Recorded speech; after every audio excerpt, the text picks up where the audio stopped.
Hello dear student, कैसे हैं? मैं अमन गोयल आपके लिए फिर से लेकर आया हूं यहाँ पर ब्रेन स्टॉर्म सीरीज के अंदर नेक्स्ट क्वेश्चन जो आप में डिस्कस करने वाले हैं। जो क्वेश्चन आपको लास्ट सेशन में दिया हुआ था, आज हम उसका डिस्कशन करेंगे। तो आपने क्वेश्चन देख ही लिया था और आई होप आपने उसको सॉल्व भी किया होगा। चलिए क्वेश्चन देखते हैं।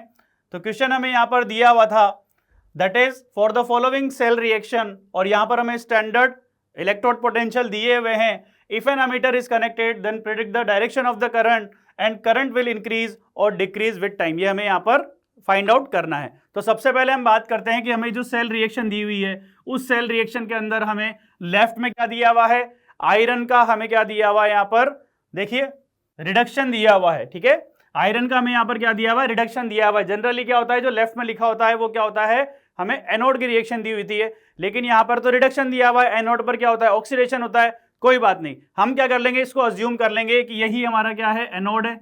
हम इसको अज्यूम कर लेंगे कि यही हमारा क्या है, एनोड है, और इसको हम अज्यूम कर लेंगे कि ये हमारा क्या है, यहाँ पर कैथोड है। ठीक है, दूसरी चीज यहाँ पर हमें जो वैल्यूज दी हुई है इलेक्ट्रोड पोटेंशियल की, वो क्या दी हुई है, स्टैंडर्ड रिडक्शन पोटेंशियल दिया हुआ है, और यहाँ पर भी स्टैंडर्ड रिडक्शन पोटेंशियल दिया हुआ है। ठीक है, चलिए अब हमें क्या करना है, यहाँ पर हमें जो यहाँ पर वैल्यूज दी हुई है रिडक्शन पोटेंशियल की, उसके अकॉर्डिंग सबसे पहले हम क्या फाइंड आउट करेंगे, यहाँ पर ई नोट सेल फाइंड आउट करेंगे। अब ई नोट सेल कैसे फाइंड आउट करेंगे, ई नोट सेल जब हम लिखते हैं तो हम क्या लिखते हैं, कैथोड का ई नोट और माइनस एनोड का ई नोट। ठीक है, चलिए तो लिखते हैं, इसको कैसे लिखेंगे, यहाँ पर देखिए सबसे पहले हमें यहाँ पर फाइंड आउट करना होगा ई नोट सेल। ठीक है, ई नोट सेल क्या हो जाएगा, E nought of cathode minus E nought of anode. ठीक है, एनोड हमने क्या माना है, आयरन का माना है, तो ये क्या हो जाएगा, हमारा एनोड का हो जाएगा। और यहां पर हम क्या यूज करते हैं, यहां पर हमें रिडक्शन पोटेंशियल जो होते हैं, स्टैंडर्ड रिडक्शन पोटेंशियल, दोनों के लिए यहां पर क्या यूज में लेंगे, हम रिडक्शन पोटेंशियल की वैल्यूज यूज में लेंगे। तो हम यहां पर लिखते हैं, सबसे पहले हमें क्या दिया हुआ है, कैथोड हमने यहां पर अज्यूम किया है। कैथोड किसको माना है, हमने सीरियम इलेक्ट्रोड को माना है, और इसमें एसआरपी की वैल्यू कितनी दी हुई है, 1.61 दी हुई है, माइनस देखो एनोड के लिए क्या मिला है, हमें एसआरपी दिया हुआ है। अगर यहां पर एसओपी दिया होता तो हमें पहले उसको एसआरपी में कन्वर्ट करना होता, यानी कि माइनस साइन कर देते, और 0.77 इसकी वैल्यू दी हुई है, तो ये हो जाएगा 0.77।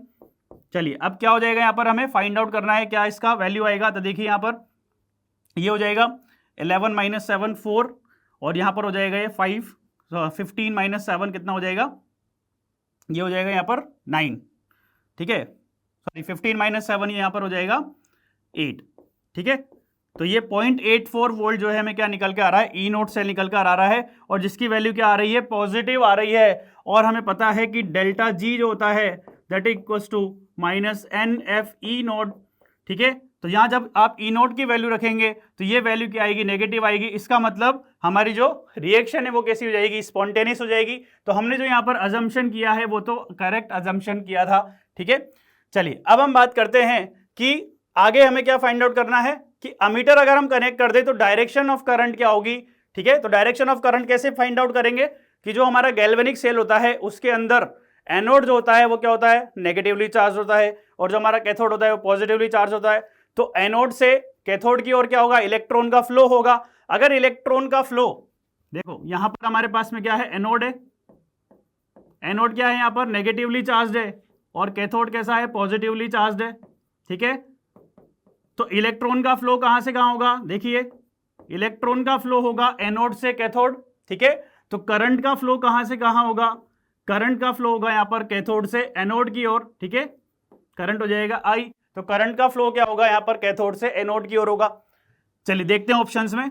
ऑप्शन में हमें दिया हुआ है, फर्स्ट ऑप्शन में फ्रॉम कैथोड टू एनोड जो है करंट का फ्लो होगा, लेकिन करंट जो है इंक्रीज होगा। और सेकंड ऑप्शन में दिया हुआ है कैथोड से एनोड होगा, लेकिन करंट जो है वो डिक्रीज होगा। इसका मतलब अभी भी हमें यहाँ पर एक इंफॉर्मेशन और फाइंड आउट करनी ही होगी आंसर निकालने के लिए। ठीक है, तो अब देखिए यहां पर हमसे पूछा है कि करंट जो है वो इंक्रीज होगा या डिक्रीज होगा। इसके लिए हम क्या करेंगे, इसके लिए हम यहाँ पर नॉन्स इक्वेशन लगाकर सबसे पहले ये फाइंड आउट करेंगे कि यहां पर इसके लिए अगर हम इक्विलिब्रियम की बात करें तो इक्विलिब्रियम पे हमें जो है के इक्विलिब्रियम की वैल्यू क्या मिलेगी और इसका रिएक्शन कोशिएंट क्या आएगा। ठीक है, तो सबसे पहले हम यहां पर एनोड और कैथोड की रिएक्शन लिख लेते हैं। तो एनोड की रिएक्शन क्या हो जाएगी, देखिए एनोड हमने क्या माना था, यहां पर आयरन का माना था, तो आयरन यहां पर क्या दिया हुआ है, एनोड पर रिएक्शन क्या होगी, ऑक्सीडेशन होगा। ऑक्सीडेशन कब होगा, Fe2+ से Fe3+ पे जाएगा, ठीक है, Fe2+ से Fe3+ में जा रहा है, इसका मतलब क्या कर रहा होगा, एक इलेक्ट्रॉन लूज कर रहा होगा, ठीक है, तो ये भी एक्वस होगा और ये भी एक्वस होगा। क्लियर। अब यहां पर हम कैथोड की रिएक्शन लिख लेते हैं। कैथोड पर क्या हो रहा है, देखो कैथोड पर सॉरी एनोड पर और ऑक्सीडेशन हो रहा है और कैथोड पर क्या हो जाएगा, रिडक्शन हो जाएगा, तो C+4 जो है वो +3 में जाएगा, तो Ce+4 जो है वो एक इलेक्ट्रॉन गेन करेगा और एक इलेक्ट्रॉन गेन करके किसमें चला जाएगा, ये Ce+3 में, और दोनों ही कैसे होंगे, एक्वस होंगे, ठीक है, ये हो गया। अब इसमें हम देखें कि इलेक्ट्रॉन एक्सचेंज कितना हो रहा है, देखो यहां पर 1 इलेक्ट्रॉन एक्सचेंज हो रहा है, यहां पर भी 1 इलेक्ट्रॉन एक्सचेंज हो रहा है, तो इसको जब हम ऐड करेंगे तो हमें फाइनल जो यहां पर सेल रिएक्शन मिलेगी वो क्या मिलेगी, that is equals to Fe2+ aqueous plus cerium 4+ aqueous. देखिए ये 4+ है यहां पर, it changes to Fe3+ aqueous plus Ce3+ aqueous, ठीक है, ये हमारे नेट सेल रिएक्शन यहां पर हमें मिल रही है।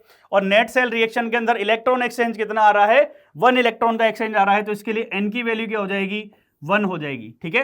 अब इसके ऊपर हम नर्न्स इक्वेशन लगाते हैं। नर्न्स इक्वेशन लगाने के लिए हमें सबसे पहले यहां पर क्या चाहिए होगी कि कंसंट्रेशन जो है हमारे पास में, जो इलेक्ट्रोड है और जो यहां पर हमारे पास में इलेक्ट्रोलाइट है, उसकी क्या कंसंट्रेशन दी हुई है। तो यहां पर देखिए आपको दिख रहा होगा A = 1 और यहां पर भी दिख रहा है A = 1।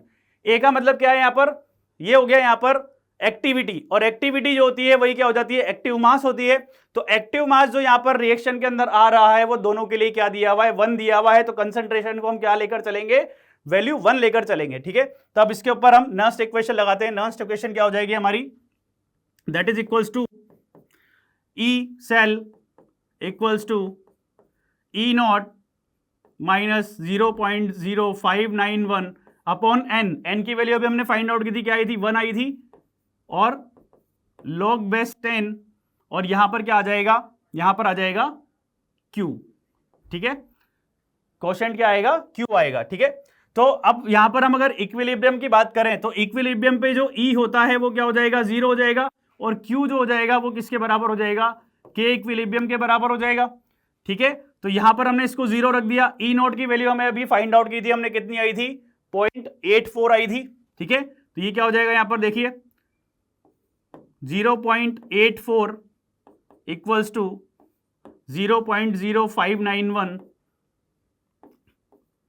log to the base 10 K equilibrium, ठीक है। यहां पर इसको आप कैलकुलेट करेंगे तो K इक्विलिब्रियम की वैल्यू क्या आएगी, K इक्विलिब्रियम की वैल्यू यहां पर आएगी दैट इक्वल्स टू 10⁻14, ठीक है, 10⁻14 यहां पर K इक्विलिब्रियम की वैल्यू आएगी, ठीक है।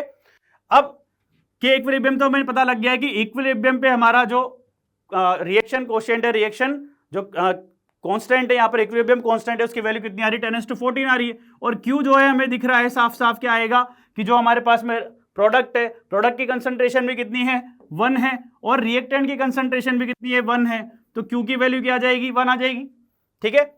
अब हमें ये पता है, हमने केमिकल इक्विलिब्रियम के कंसेप्ट में ये पढ़ा है कि जब रिएक्शन कोशेंट की वैल्यू K इक्विलिब्रियम से क्या होती है, ज्यादा होती है, तो रिएक्शन जो है वो किस में जाती है, बैकवर्ड डायरेक्शन में जाती है, ठीक है। और जब Q की वैल्यू K इक्विलिब्रियम से क्या होती है, कम होती है, तो रिएक्शन फॉरवर्ड डायरेक्शन में जाती है और इक्विलिब्रियम अटेन करना चाहती है। तो हमें ये पता है यहां पर Q की वैल्यू मिल रही है हमें 1, K इक्विलिब्रियम की वैल्यू हमें मिल रही है 10⁻14, इसका मतलब Q जो है वो लेस देन है K इक्विलिब्रियम के, तो रिएक्शन जो है यहां पर क्या होगी, फॉरवर्ड डायरेक्शन में जाएगी, और करंट जो होगा वो क्या हो जाएगा, इंक्रीज हो जाएगा। तो यहां पर हमें पता लग चुका है कि पहली बात तो कि यहां पर जो करंट होगा वो कैथोड से एनोड की ओर होगा, और करंट क्या हो जाएगा, इंक्रीज हो जाएगा, ठीक है, कैथोड से एनोड की ओर जाएगा और करंट क्या हो जाएगा, इंक्रीज हो जाएगा। तो ऑप्शन ए यहां पर करेक्ट होगा। दूसरी बात, हमने यहां पर कैथोड किसको माना था, कैथोड हमने माना था सीरियम इलेक्ट्रोड को, ठीक है, और एनोड किसको माना था, एनोड हमने माना था आयरन इलेक्ट्रोड को। तो करंट जो फ्लो होगा वो कहां से कहां होगा, सीरियम से आयरन की ओर होगा, और करंट क्या हो जाएगा, इंक्रीज हो जाएगा। तो डी ऑप्शन भी क्या हो जाएगा, यहां पर करेक्ट हो जाएगा। और बच्चों यही इसका क्या है, आंसर है। ठीक है, ए एंड डी। ठीक है, तो आई होप आपको ये समझ में आया होगा और आपका भी यही सॉल्यूशन आया होगा, आंसर भी आपका यही आया होगा। ठीक है, सो ऑल द बेस्ट बच्चों। अब आपको जो है नेक्स्ट ब्रेनस्टॉर्म सेशन के लिए यहां पर क्वेश्चन अपीयर होगा, आप उसको सॉल्व कीजिएगा और नेक्स्ट सेशन में उसका सॉल्यूशन आप देखिएगा और आप ये चेक करिएगा कि आपने उसको सही अटेम्प्ट किया है या नहीं किया है। ठीक है, थैंक यू।